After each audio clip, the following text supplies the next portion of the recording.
eye, after 2-3 seconds we switch it to the other eye, and after go back to the first eye to see the reaction of that pupil, the first eye's pupil. All right. So two principles here you need to remember is that what is the full form of RAPD, Chaitali? Sir, it is relative afferent pupillary defect. So when you say relative afferent pupillary defect, relative to what? Relative to the other eye, sir. Very good. Please remember, RAPD is basically you are comparing the strength of the optic pathway, one optic pathway versus the other, right? So if you are comparing two optic pathways, it is important for you to make sure that both optic pathways are equally illuminated through pupil. So you need to make sure that the duration of light which goes through one pupil is equal to the duration of light of the other pupil. That is number one. So by convention, it is always 1, 2, 3 and 1, 2, 3. That is number one. And number two, this is where we again make mistakes a lot of times, is that the angulation at which you illuminate pupil should also be equal. It is not all right if you illuminate one pupil like this and one pupil like this. What would happen is when you illuminate like this pupil is getting lesser impulses, lesser light compared to the left pupil. And in some cases, you might actually artificially induce RAPD. Though optic pathway is fine, you might see RAPD only because one pathway was less illuminated versus the other. So the important 2 points are the illumination should be equal, so that duration should be equal, and the angulation of your torchlight should be equal for both the eyes. By convention, it is 1, 2, 3, 1, 2, 3. It does not matter what you do in between. A lot of times question is asked whether would you swing it like this or would you do it like this. It is basically consistency which is very important. The artistry is not really very important. 1, 2, 3, 1, 2, 3, 1, 2, 3, 1, 2, 3, 1, 2, 3 is what is required. Clear? So dark room, patient looking at a far object, equal time of illumination and equal angulation of illumination. Now let me come to Rajeshri and ask, if let's assume that you are seeing a patient who has right optic nerve disease. So now let's say you are examining the patient. What would happen when you illuminate? Can you describe now? Assuming that you are examining, yeah, go ahead. So now I'm audible? Yeah. So if there's a right optic nerve disease, then when the light is shown on the right eye, the direct reflex and the direct reflex on the, like if there is an RAPD, then the pupil will dilate after initial constriction or immediately dilate. All right. Amrita, would you like to describe if patient has a right optic nerve disease? There are different grades of RAPD, sir. So depending on what damage there is to the optic nerve, there might be an initial pupillary constriction followed by dilatation, or a stall followed by a dilatation, or just a greater dilatation itself. So that will happen, and along with that, the light reflex has two components: the direct light reflex and the consensual light reflex. So even the consensual light reflex may also be sluggish, but we do not look further at the other eye when we are performing a swinging flashlight test. So we are only focusing on that eye which we are doing, and when we put it on the other eye, we'll have a normal pupillary constriction. And when we come back to this eye, the same process will repeat. Would Divya like to refine it a little bit? You have been there, but you've been there 65%. Would you refine it a little bit? Any further additions to this, what Namrata said, or you are comfortable with what she said? Sir, we can, this is subjective, this is actually a qualitative test which we do by the swinging leg test. If you want to quantify this RAPD, we will have to use the filters like neutral density filters, which... No, that is fine. But the process itself, what you described, we are assuming now that you are seeing a patient who has a right optic nerve disease. So can I add something? Yeah, please go ahead. So if we have a total optic nerve disease or a severe retinal disease, then the entire direct reflex on that side and the consensual reflex will be absent on the normal side. what we spoke till now was only for the relative afferent pupillary defect. So if there's a Yeah. total optic nerve defect on the right side, No, so this is what we are discussing. We're discussing swinging flashlight test. So as Namrata very rightly mentioned, when you're discussing a swinging flashlight test, though you know that the principle is dependent on direct and consensual reflex, in a swinging flashlight test, you don't worry about the other eye. You always talk about the eye which is illuminated. All right. The results that you're getting is because of direct and consensual reflex, but that's a part of a separate exam. So in a swinging flashlight test, you speak about what happens to the pupil which is illuminated. So we are talking about right optic nerve being damaged. So when I shine a light on the right side, as Namrata mentioned, depending upon how much of the neuronal damage has already happened, either pupil will constrict and then it will start dilating, or it may not constrict at all.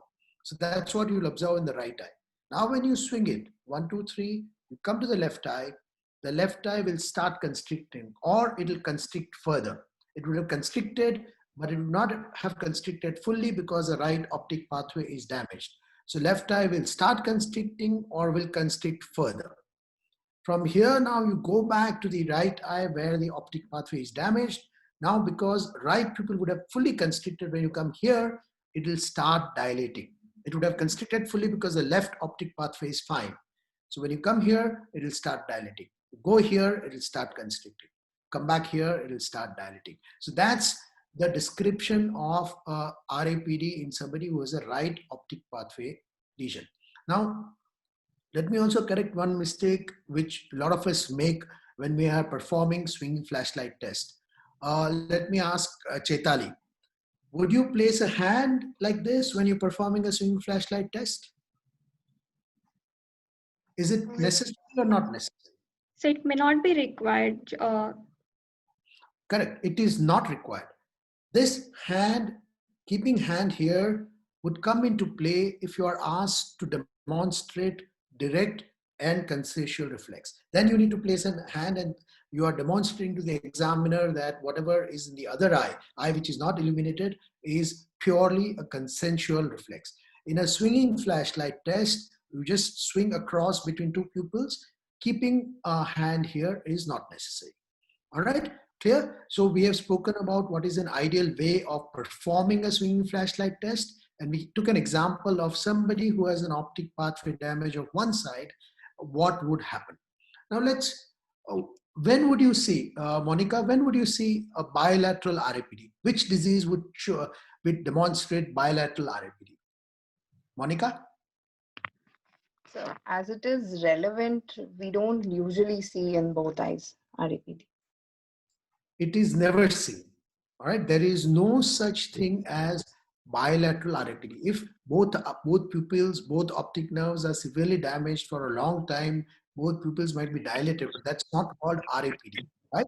So relative afferent pupillary defect is a unilateral phenomena. If you don't see RAPD, there are two possibilities. Either patient has bilaterally symmetrical visual pathway damage, or patient does not have severe visual pathway damage.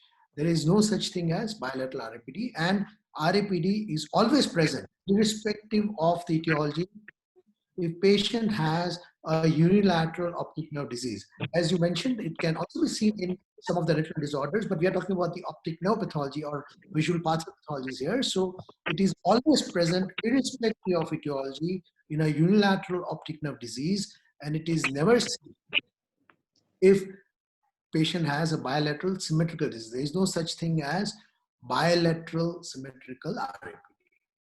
Clear so far? Okay, so that's the basic pupillary reaction and how do you perform it. Now let's move away and say that if there are some deviations. Let's say if one pupil was dilated, right pupil had an atropine instilled or a dilatation drop instilled with it.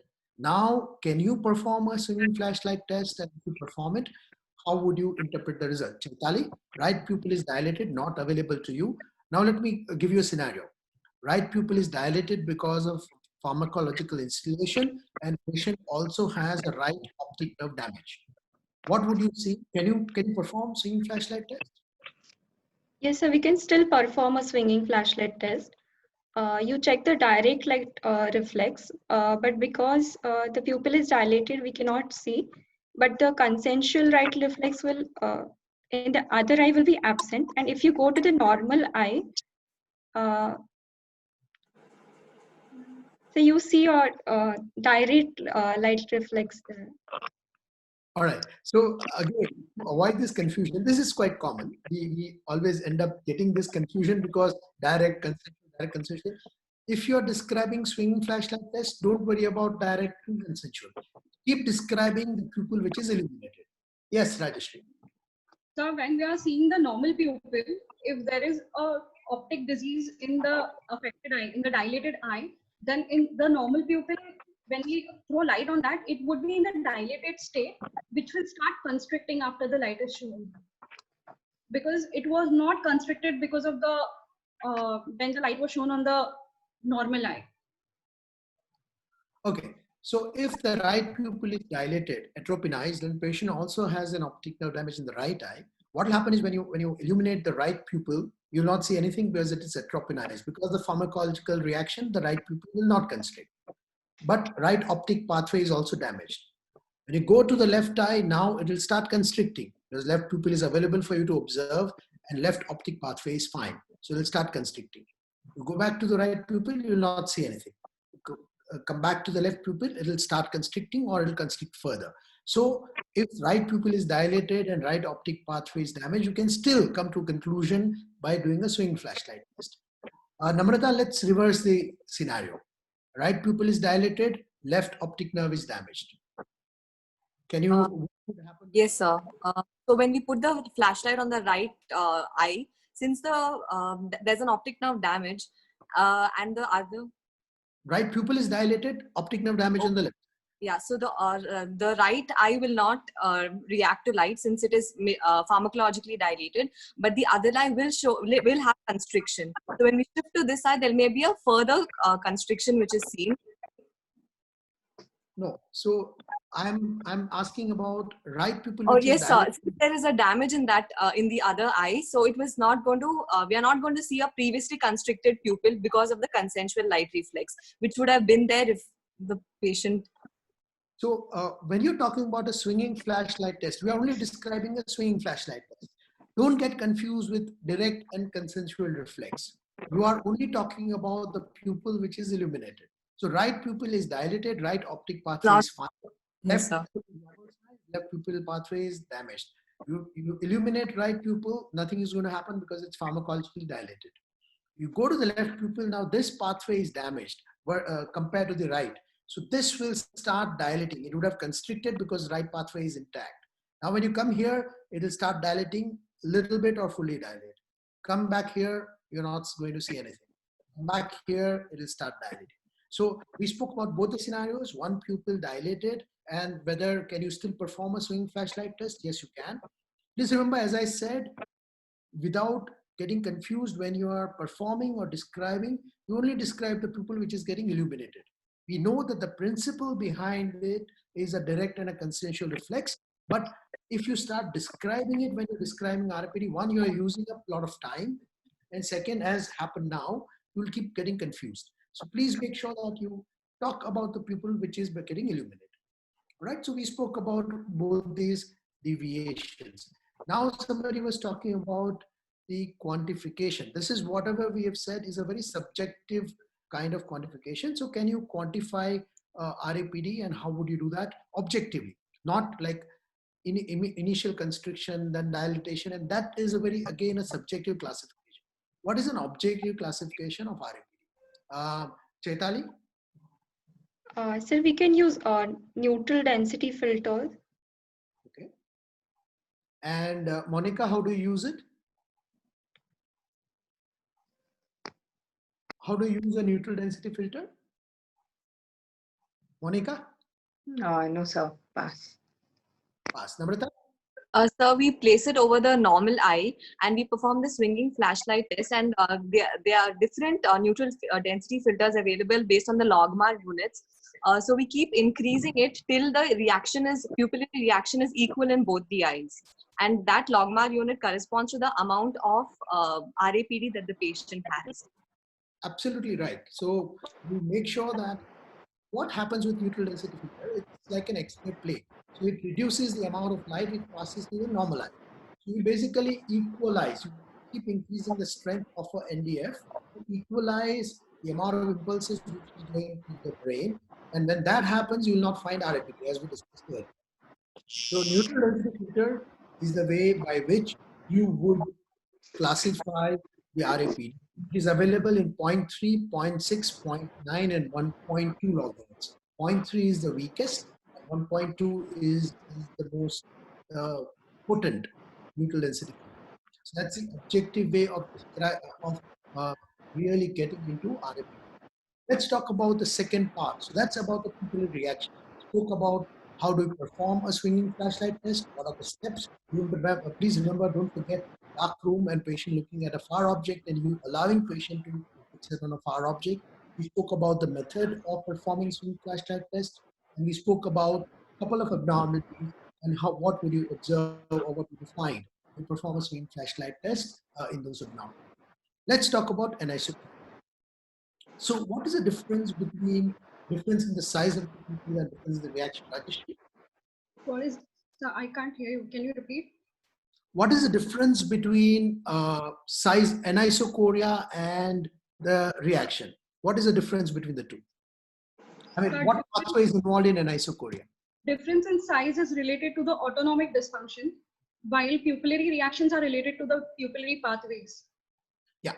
So pupillary reaction, as the name also suggests, is a function of an efferent pathway, optic nerve.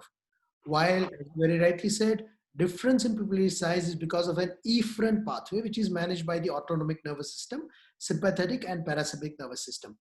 Monica, which nerve supplies the parasympathetic pathway to the pupil?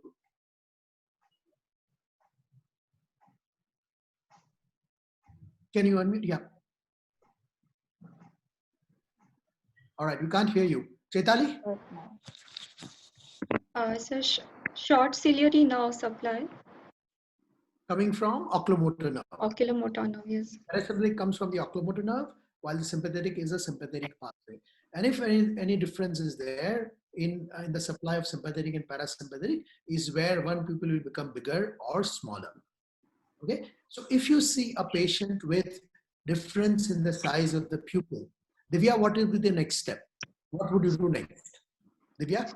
Yes, sir. So we will see the patient in the dark room, and if the anisocoria is worsened, I mean, if the I've got confused. No problem. No problem. Chaitali? Yes. What would be the next step? So you check the pupillary reaction in a bright light and in a dark room. Can I explain this? Yep, go ahead. So we measure the size of the pupil in dim illumination and bright illumination, and then we compare the size in both the illumination. So in dim illumination, if there is an anisocoria, increase in anisocoria, that means the smaller pupil has sympathetic palsy because it is not able to dilate. And in bright illumination, if the pupil is not able to constrict, and that's why there is an increase in anisocoria, so it indicates parasympathetic palsy. Very good. So can I add something? Yeah, 1 minute. Let me just make sure that the other three have understood. Chaitali, Divya, Yes. is it clear? So if you see a patient with anisocoria, you want to find out whether anisocoria is worse in a dim light or whether anisocoria is worse in a bright light. So what you do is patients in a dark room, that's fine, but in our pupils, you require a little very dull light just for you to observe the pupil. Right? The patient sits in a dim light. You have a little bit of illumination for you to see how much is the anisocoria when the room light is completely off. That light is only for you to observe the pupil. Now you either switch off the room light or have one more illumination on the pupils and see what happens to the size of the pupil when there is a bright ambient light. If anisocoria is worse in a dim light, that means one pupil did not dilate. In dark, the pupils are supposed to dilate. And sympathetic system is involved in dilatation. So what it tells you is that there's a problem with the sympathetic system of the side where the pupil is smaller. Yeah, Namrata, you want to add something? So I just wanted to say that before we have to first make sure it's not a physiological anisocoria before we start trying to find a pathology. Where in a physiological anisocoria, there will be difference in the pupillary size of less than 1 mm. So we have to first rule that out before we start evaluating the patient. Good point. So there are two features of physiological anisocoria. One, the difference is almost never larger than 2 millimeters. Most important, it can differ. The most important difference in anisocoria is that there is no change in the difference in size of pupil. It's not dependent on ambient illumination because it's physiological. So there is no change in anisocoria, whether it's a brightly lit room or dimly lit room, versus a pathological anisocoria where it will change depending upon which system is at fault. So if anisocoria worse in a dim light, sympathetic system, smaller pupil is at fault. What are the other features, Monica? So if let's say patient has a right small pupil and you're suspecting Horner syndrome, what are the other features? So there will be anhidrosis on the same side, and there will be inverse ptosis, and All right, Chaitali? So there is ptosis, anhidrosis of the same side, meiosis, and so All right, good. Divya, would you like to add anything? Can I say? Yep. So we have ptosis because of Muller's sympathetic palsy. Then we have inverse lid ptosis because of inferior tarsal muscle weakness. Then we have facial anhidrosis in preganglionic Horner's.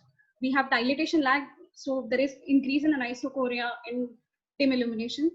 Then if there is congenital Horner's, then we can have heterochromia iridis because there is lack of development of pigments. Then we Very good, very good. So for a practical, so this is absolutely right, the list. But when you're talking about the practical exam or when you're in a practical scenario, please remember anhidrosis, loss of ciliospinal reflex. These are not the things that you as an ophthalmologist will perform very often, right? So anhidrosis is important only in one condition when it's a very small kid and where you may not be able to see everything else, and when the patient might say that when the kid cries, one side does not become red or there is a loss of sweat is where it becomes important. Or in our exam scenario, first thing comes is ptosis. So you have a small mild ptosis of 2 millimeters, and because both lids are ptotic, there can be relative anophthalmos. The second important point is obviously meiosis, and that's where you come here. The third important point, which sometimes we miss out, is that there is no sympathetic system. Pupils are not dilating. Conversely, when you throw light on a Horner's pupil, it will constrict very fast, right? And then very slow dilatation. It will constrict very fast and very slow dilatation because parasympathetic system is the only system which is functioning in that eye. Very good. So that's about Horner syndrome. Namrata, what would you do next? You know that this is Horner syndrome.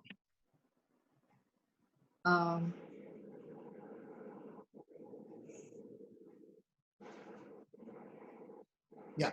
What next? You have diagnosed patient as having Horner syndrome. Anybody? we would like to localize the level at which the Horner's syndrome is, like whether it is central or it is preganglionic or postganglionic. Yes, sir. How do you do that? In central Horner's, we may get associated symptoms of brainstem lesions or maybe any other corneal nerve involvement. In preganglionic, we may have, it may be due to Pancoast tumor, so then maybe like we'll have to look at the. So we can I? And we can do hydroxyamphetamine test. Yeah, go ahead, Namrata. So first of all, we can perform certain tests to try to find out where the lesion might be located. Right. Like for example, first we do a cocaine test with either 4% or 10% cocaine, and that's just to rule out that if there's no Horner syndrome, the patient will have a dilatation of the pupil. In Horner's, there will be no reaction with the cocaine. Further, after that, we can use hydroxyamphetamine. So hydroxyamphetamine acts on the neuromuscular junction by releasing norepinephrine. So the patient will have improvement in case of a preganglionic lesion. And if the patient has a postganglionic lesion, then there's going to be a hypersensitivity. So we can use 1% apraclonidine, because of which the receptors become hypersensitive to them, and their patient will have dilatation of the pupil. Absolutely right. I mean, obviously, as far as the theory is concerned, the concepts are concerned, that's fine. Unfortunately, to most of us, cocaine is not available, hydroxyamphetamine is not available, or fortunately. So, yes, from the theory point of view, it's great. Is there anything else from the practical point of view? If you are in a real life scenario, or if you're, even if you're in an exam, you should always ask for history of pain, whether the patient complains of headache or neck pain. If an acute onset syndrome, acute onset Horner syndrome with complaints of headache or neck pain is an emergency.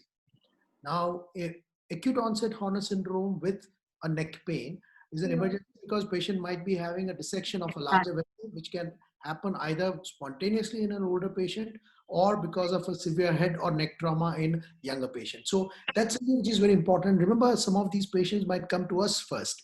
And why this is important is because if there is a dissection of larger vessel, it can throw up an embolus leading to MI or stroke. So this is very, very important to note. Good. Now, what if anisocoria is worse in a bright light? Parasympathetic system is involved. Okay. So what are your concerns? So if the third nerve is involved, it may be because of a life-threatening condition like aneurysm. So, or Aneurysm of? posterior communicating artery. Most commonly, it is posterior communicating artery. All right, so that is number one. It can be a third nerve palsy, which is leading to anisocoria, which is worse in bright light. Obviously, you might poses another optomotility problem depending upon how much of the third nerve is doing damage. What are the other possibilities? Chaitali?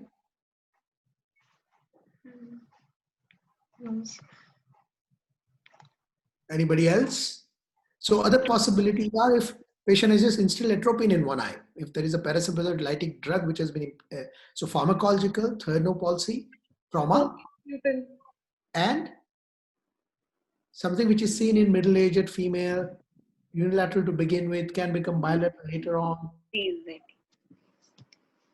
Sorry? So an Argyll-Robertson pupil can be a cause. No. AD's pupil? AD's tonic pupil. Yes, AD's tonic pupil. So now since you came out with AD's tonic pupil, why it is called tonic pupil, Namrata? Sir, because once the reactions are very slow, and basically once you put the light, the reaction of the pupil and dilatation is it's very, very slow. The pupil reacts very slowly. Excellent. So if you have to come to a conclusion, if there is no third nerve palsy, there is no history of pharmacological installation, there is no history of trauma, you're suspecting AD's pupil, anisocoria worse in a bright light. So what you want to do is there is one test which will demonstrate is, as she very rightly said, is that everything is very slow. So you need to ask patient to read in your OPD for half a minute or 45 seconds. A tonic pupil, normal pupil will immediately constrict when the patient starts reading. Tonic pupil will take time for it to constrict. And once it constricts, you ask him to look at the far object, it will take time again to dilate. And that's why it's called tonic pupil. And how would you confirm the diagnosis? Pilocarpine test. Yep. How do you perform a pilocarpine test? So in tonic pupil, because of cholinergic supersensitivity, the pupil will constrict even with 0.125% pilocarpine, which normal pupil does not constrict with. So which eye would you instill the diluted pilocarpine? Both eyes. Both eyes. Very good. The other eye acts as a control. So you instill diluted pilocarpine in both the eyes. The AD's pupil will constrict while the normal pupil will not constrict. Excellent. So that's about anisocoria. Please remember, anisocoria is an emergency. Acute onset Horner syndrome with pain can be because of dissection of larger vessels. Patient will require MRI with MRA. While anisocoria, which is worse in the bright light, can be because of third nerve palsy, again an emergency because it can be because of aneurysm which can rupture and cause subarachnoid hemorrhage. So this is a very important thing to remember. Now for the next 5 to 6 minutes, let's now talk about ocular motility before we go and discuss the cases. So what are the components of ocular motility and how do you check the eye movements? Namrata? So first, we can divide it into uniocular eye movements and binocular eye movements, and we can the adductions, abductions, supraversion, intraversion, and cycloductions. And binocularly for both eyes, we can check the versions and vergences. And there's also supranuclear pathway things like saccadic movements and pursuit movements, which can also come under part of ocular. So how do you perform a version?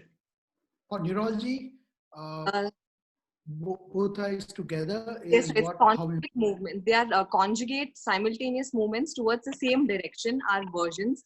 Like there can be a dextroversion where the patient is looking towards the right, and so we how do you check that? so we ask the patient. We keep a finger or an object in front of the patient, and we ask the patient to trace that object. So we go towards the right side of the patient, and as the eyes follow, then that is we are checking the dextroversion in that patient. All right. So basically you ask the patient to follow a moving target, which is slowly moving. All right. Yes. When you're checking a version, it can be a finger, it can be an object, it can be even a torch. And I'll tell you in which conditions you would probably, a torch would be useful. Now, so when patient is following or tracking a slowly moving object, what is that movement also called, Monica? It's a conjugate movement of the both eyes, sir. So it's vergences. Rajeshri? The pursuit, when tracking an object, it's pursuit. It's called smooth pursuit movement. Very good. So smooth pursuit movement is a movement by which patient or all of us would try to keep the object of interest on fovea. So we are pursuing it and we are keeping that object of interest on fovea. Now let's talk about saccades. Chaitali, what do you mean by saccadic movement and why it is important to test it? So these are the normal oscillate. So the normal eye movements. Okay, Monica? So they when the gaze, I don't know how to. Saccadic movements are when there is oscillatory movements when the object of interest is almost at the end of the vision field. So there is horizontal oscillatory movements, and so basically the difference is smooth pursuit. It is a slowly moving target and you want to keep it on the fovea. While, as you said, saccadic movement is generated where the object of interest is not on fovea. So it's a quick movement. If something appears on your visual field, your eyes will quickly move towards it to find out what has appeared. Whether whatever has appeared is going to eat you away or whether, and that's a not normal defense. And most of the animals would have a saccadic movement to make sure that for the threat perception, right? So it is to bring the object of interest on fovea. It is not on fovea. You elicit a saccadic movement to bring the object of interest on fovea. What's the difference in these two movements as far as the area of brain is concerned? Which area would manage the smooth pursuit movement and which area would manage the saccadic movement, or which area controls in the brain? The smooth pursuit movement is controlled by ipsilateral parieto-occipital, right? So if my finger is moving to the right and if I'm following it, my right parieto-occipital lobe is controlling that movement. While saccadic movement, if I quickly look to the left, my right frontal lobe, contralateral frontal lobe is controlling a fast movement, right? Fast movement to the opposite side. So right frontal lobe controls saccades to the left. So because the areas which control the saccadic, these two movements are different, and that's why they are components of your examination technique. So how do you check Smooth pursuit, it's basically when you check version, you're checking smooth pursuit. Patient is following an object which is slowly moving. Well, when you have to check the saccadic movement, you give two disparate objects. So generally what I do is ask the patient to look at my finger, look at my nose. Look at my finger, look at my nose. So generally from right to the center. Then the same thing, look at my finger, look at my nose. Look at my finger, look at my nose. Look at my finger, look at my nose, finger, nose. So that's how we check saccadic movement. The area of the brain which controls saccadic movement is the contralateral frontal lobe, which again, it goes through the brain stem. Now, the pathology, the diseases where you find exclusive saccadic movement problem would be early or recovering cranial nerve palsy. Patient has a 6 nerve palsy which has recovered or which is in early stage. You might still find that the movement might be near normal, but the speed at which one eye is moving would be slower than the other eye. So slower saccade can be seen in early or recovering cranial nerve palsy. Bilateral slower saccades can be seen in some extrapyramidal disorders, and it can be only or the first signs like Steele-Richardson syndrome. Have you heard of Steele-Richardson syndrome? It's a supranuclear problem which causes a degeneration, or Wilson's disease. So only signs, oculomotor signs of these diseases would be early in the initial period would be slowing of the saccades. Now the diseases of cerebellum would have fast saccades, but will not be accurate. It's like your finger pointing. You know, when you come to, finger nose test in cerebellum, you come here, if there's a cerebellum problem, there'll be a little jerk like this before he can touch the nose. Similarly, the eye, when you ask him to look towards an object, it'll overshoot before it comes back. So that's the importance of checking saccadic movement. One, why do you check these two movements separately? Because the areas of the brain which control this movement are separate. And second, there are disorders which might only show a problem with the saccades and not with smooth pursuit, at least initially. And the third movement which you generally check in a day-to-day life would be vergence, where convergence and divergence, again, because of a midbrain control of these movements. The fourth type of movement, which is more for theoretical interest, you don't check it generally, but what's the other movement?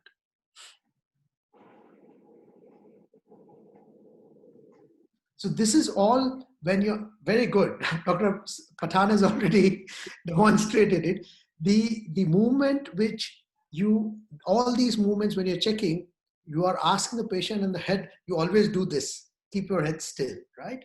Now there is also a set of movement which occurs when you tilt your head, when you move your head, right? So these are all generated from the vestibular region, right? And so vestibulo-ocular reflex or vestibular movements are the fourth set of movements which you can test, though not for our day-to-day OPD or exam, but you should be aware that if there's a short note on ocular motility, you should talk about the vestibular, the movements, ocular movements which are generated because of vestibular control. And these movements are there to make sure that in a real life, when you tilt your head, your eyes don't go away. They continue to focus wherever you want to focus. So that's about the ocular motility. We still have around 15 minutes. So let's look at some of the scenarios and discuss about it.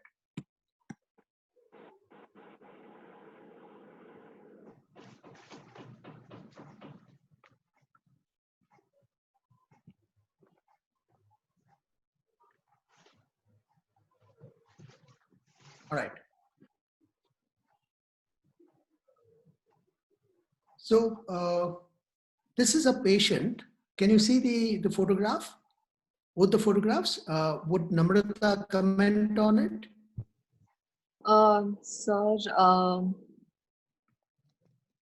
Sir, in the first picture, the patient is asked to do a levo version, where the left eye is showing a normal movement, whereas the right eye there's no proper complete movement, and there's no it appears as if there's a palsy of the medial rectus. No, so you first say that there is a limitation of adduction in the right eye. You don't know whether there is palsy. Okay, so there is a limitation of adduction in the right eye. Right. Rajesh, what are the possibilities? If there's a limitation of only adduction in the right eye, what are the possibilities? So there can be a medial rectus palsy. Okay. Is it very common to have a medial rectus palsy? No, sir. Not very common. It can be a Duane syndrome where there is Not bad. there's Not no bad. attachment. Okay. Then Partial or total third nerve palsy. Good. Partial third nerve palsy. Anything else?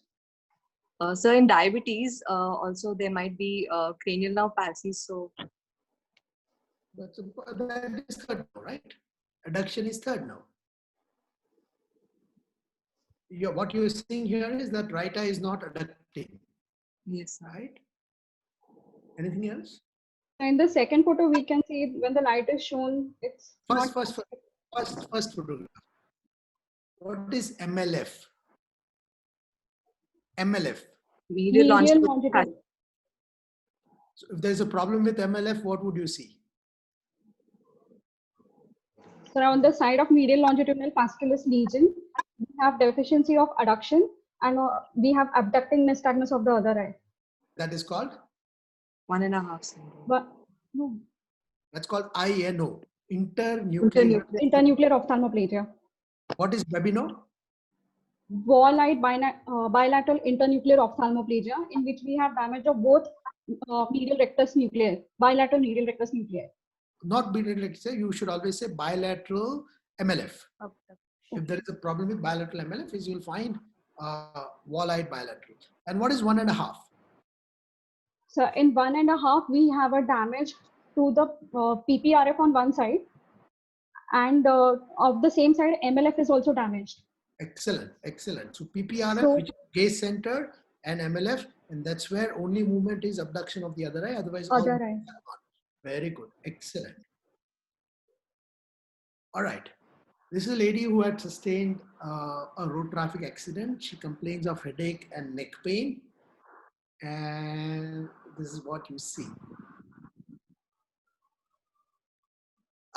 Probably it's not very clear, but I can tell you that the pupil in the left eye is smaller. So patient has developed a left horner syndrome after a road traffic accident. And we said that acute onset painful horner syndrome, you should always get the MRI with MRA of head and neck, because this patient might be having a dissection of larger vessels. Okay. Okay. So Monica, we are going to have a video playing. Have a look at it clearly, because you're going to describe what you saw.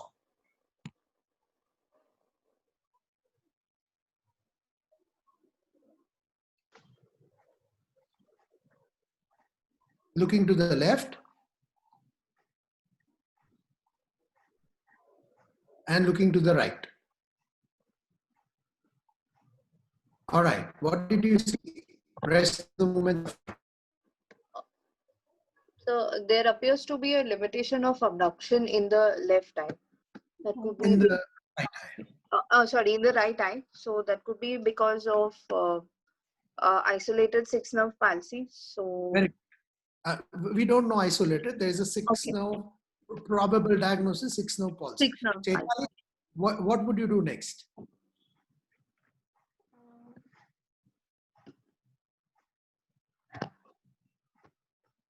Dr. Thakrani, what would you do next?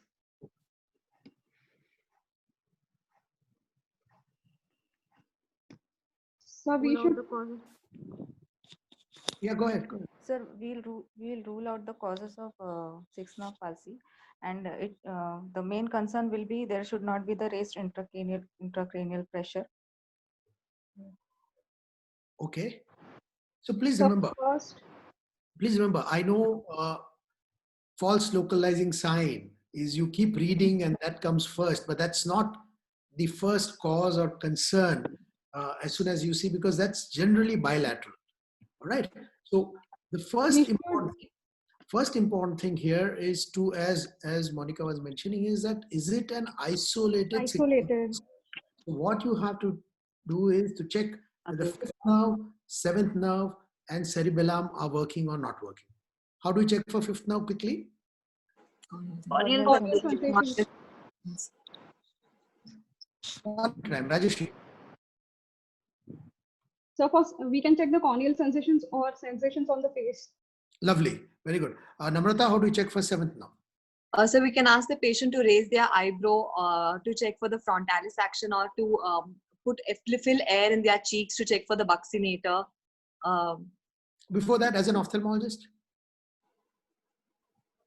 ask them to close the eye, tightly close the eye. Close the If there is a lack of thalmus. Very Lack good. of thalmus. Chaitali, cerebellar signs?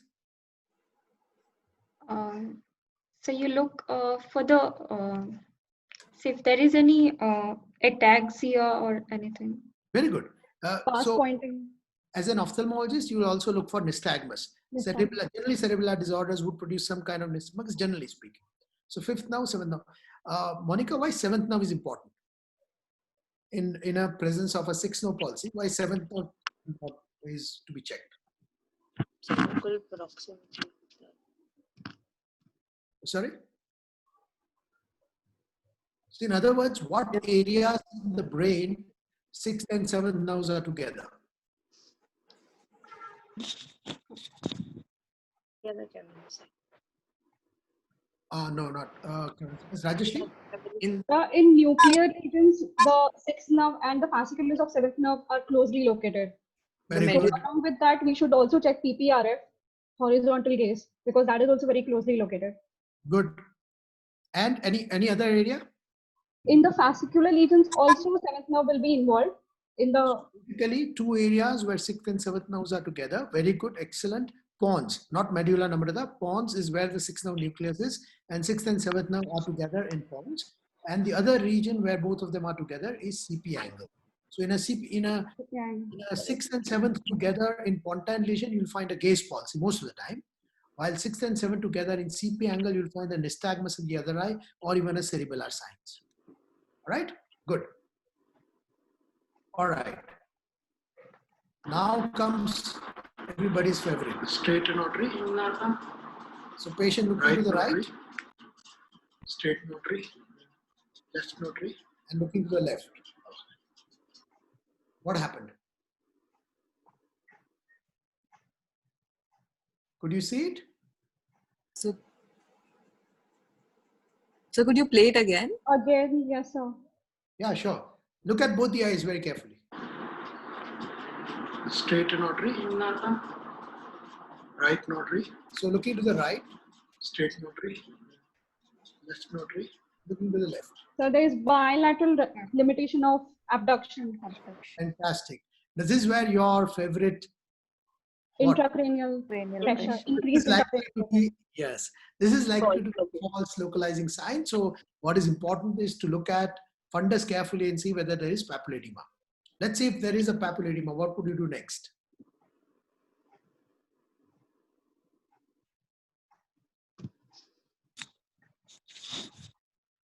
What is the next step?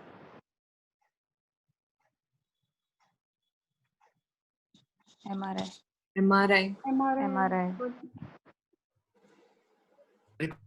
And anything else with MRI? In most instances, you will also might try to do MRV. Let's look at the last. What do you find first thing? There is a ptosis of right eye. very good. Right side देखिए. Patient looking to the right, up, chair, down, left side, left side.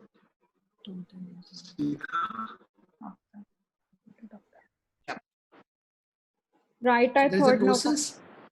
There's a total external ophthalmoplegia in there. Yeah, so what was, all movements were gone, right?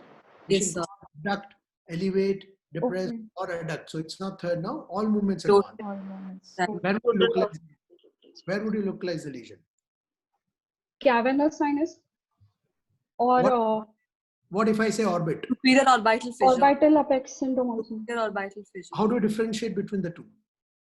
The second nerve will be involved in orbital apex syndrome or superior orbital apex syndrome, not in cavernous sinus. Perfect, perfect. Well done, well done, well done. So with that, I think we conclude.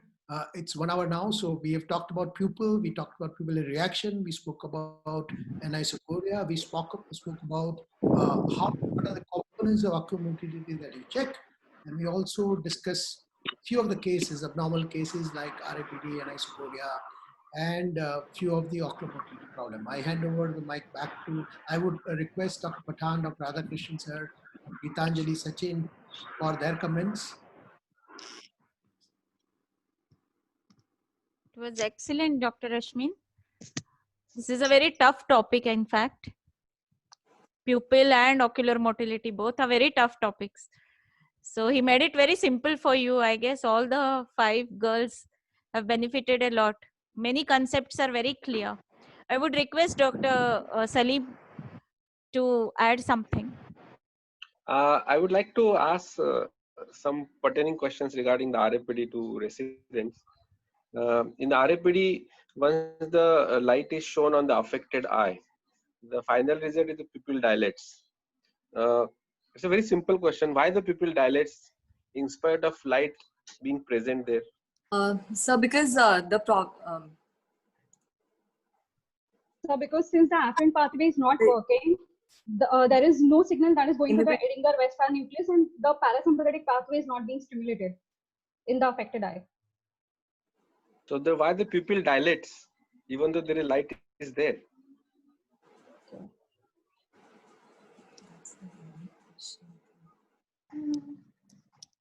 It is actually the consensual reflex of the other eye.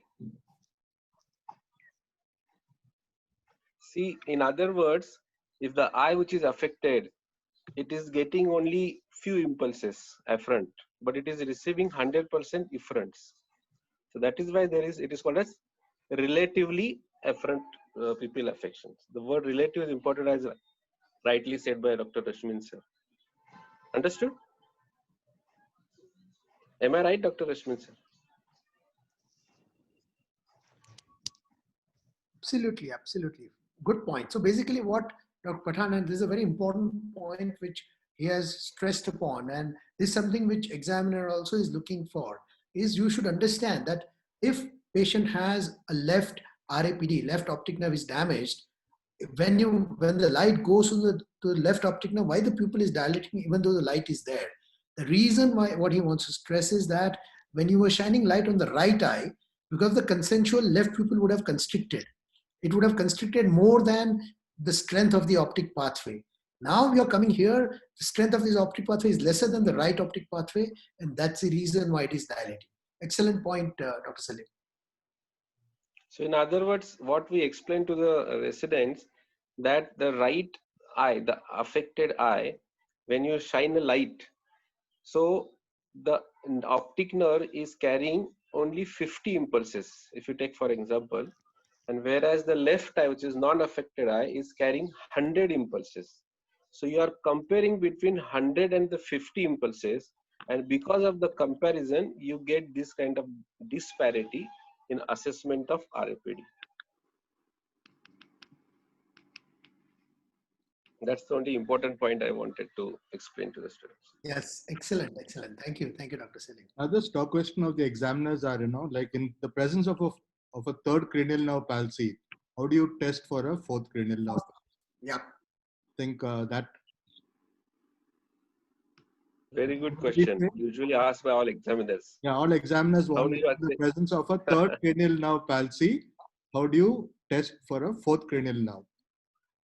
Both anteriorly and by looking at the fundus. Is there any way to look at it? Intorsion, we check the intorsion. Like if the disc is tilted on fundus, the superior oblique is functioning, and the disc is tilted or something else? If you have read Parson in detail, you will find the answer. If you look at the anterior segment, how will you make the superior conjunctival vessels? Yes, you are close to the answer. Yeah, you're quite close to the answer. So you look at the superior conjunctival vessels, you will see them tilted inside. So you look for intorsion of the limbal vessels. You look at vessels. You look at one particular vessel and you ask the patient to look down.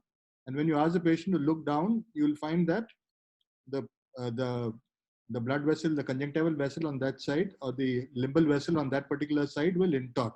That tells you that the fourth nerve is still present. Another question that is usually asked again. Excuse me, okay, sir. Will you please start your video, please? Okay, I'm sorry. sorry. Yeah. So in the presence of a third nerve palsy, the eye is abducted. The superior oblique acts when the eye is adducted. So it cannot act when the eye is out, So then you only have the intorsion is left. So you look for the intorsion. So you find that you pick up any blood vessel which is present at the limbus, and you look for intorsion of that particular blood vessel. So it could be again in the retina, we look at the macula.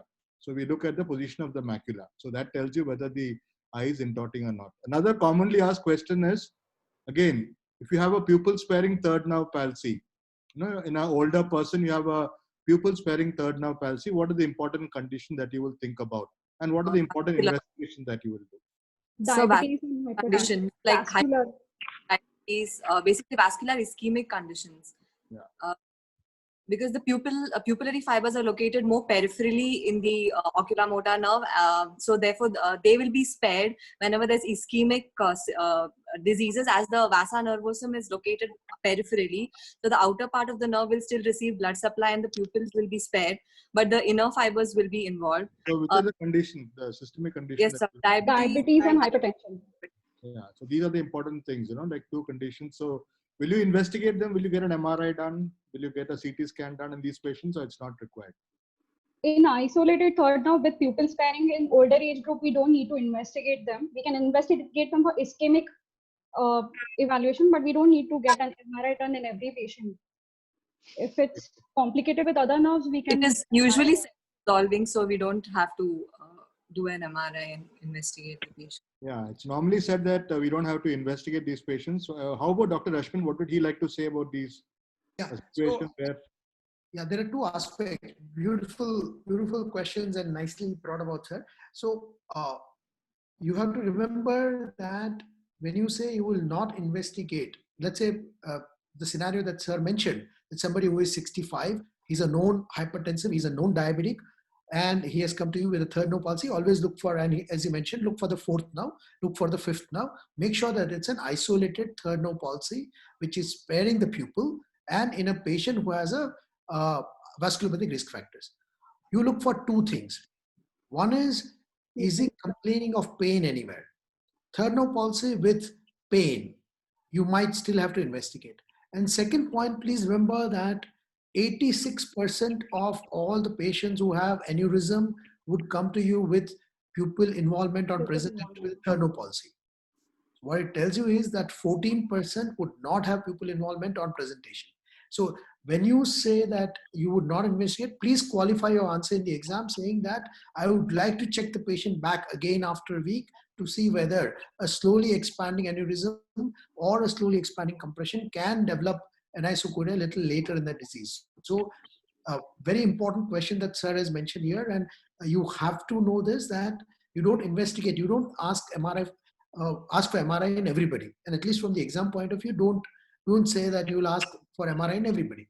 But if patient complains of pain, or if patient does not have anything, get the patient back again to see whether any of the parameters are changing. Otherwise, I agree with you, sir, I will not investigate. Another commonly asked question is, what is the differential intraocular pressure and how is it connected with the ocular motility? Sir, it's Yeah. So it's seen in thyroid eye disease, where there is fibrosis of the extraocular muscles, and the most common involved muscle is the inferior rectus. So when the patient is asked to look up, because of the pull of the muscle on the sclera, there's going to be increased intraocular pressure. Whereas if we test the intraocular pressure digitally, in any other, when the patient is looking down, then the pressure will be lesser. So there's a difference in the intraocular pressure with the eye movements. It can be seen in any restrictive motility disorders. Whenever there is a restriction, fine. Another commonly asked question is about Hutchinson's pupil, because it is important from your clinical point of view, to evaluate when you have a head injury and things like that. So Hutchinson's pupil. So these are, I think, questions which I think you have to read up about. Then what is the difference between, what the classical features of a nuclear third nerve palsy? Because there are certain classical features of a nuclear third nerve palsy which will differentiate it from you. I mean, you see those features, you might think more in terms of a nuclear palsy, third nerve palsy. So there are lots of questions, I think, which are important. We have some stock questions which we always ask. So I think you should be aware of these. And of course, it was a beautiful description as always by Dr. Rashmin Gandhi. And I think we are lucky enough to hear him. And I think you people are all lucky to have been part of this discussion. Thank you, Dr. Rashmin. Thank you, sir. Thank you so much. Anything that you would like to add? No, perfect. What I said? Perfect. These are very, very important topics which sir spoke about, and they are important. They're asked in the exam because they also have a bearing on a real life situation, right? And that's the reason why these questions are very important. And you should always make sure that once you have learned the examination techniques and how to examine properly, you need to make sure that all these situations are looked at. For example, you mentioned about Hutchinson's pupil, because a lot of times you'll be called to a neurology ward and say that examine the patient who is unconscious. So only thing you have then is position of the eye and the pupillary size. And from there you have to deduce, and a lot of times these patients may not be able to undergo. In olden times when there was no CT MRI, actually ophthalmologist was one of the important component, or one of the important person who will take the decision as to where this would go. Thank you so much, Rashmi. Thank you, sir. Thank you, Dr. Rashmi. Thank you. Thank you, ma'am. Yeah. May I request Dr. Sachin Kabra and Dr. Mukesh Pariyani, you start your videos, please. Yeah. Over to you, Mukesh. Sachin sir, please. He has done all the hard work for this webinar. Sachin sir, please. Yeah. Thank you for excellent webinar. I wish to thank our President Gitanjali ma'am for taking initiative for this PG activity. Our hardworking secretary, Dr. Mukesh, did a lot of efforts to make this great success. A special thank to my teacher and our faculty, to Dr. Rashmin Gandhi sir, who has been as phenomenal over years as I remember right from my first year PG. Thank you, sir, for sparing your time, accepting your invitation and guiding us with all excellent neuro-ophthalmology techniques. Thank to our panelists today, all the PGs, Rajeshri, Divya, Monica, Namrata, Chaitali. You are very great, and I guess you know much more what I know about neuro-ophthalm. I also thank our expert, Radhakrishnan sir, Dr. Salim Pathan, for their excellent comments and expert opinions. And more importantly, thank Centaur for the sponsorship, my co-moderator, Dr. Seema Khere, who has been taking great efforts. And thank Team POS, the managing committee, for taking great initiative. And thank all members of POS and all PGs who are watching this for sparing your Sunday afternoon and learning neuro-ophthalmology. Thank you one and all for your kind support and participation in this webinar. Thank you. Thank you so much. Thank you, everyone. And I must Thank you. Thank you. very well. Thank you.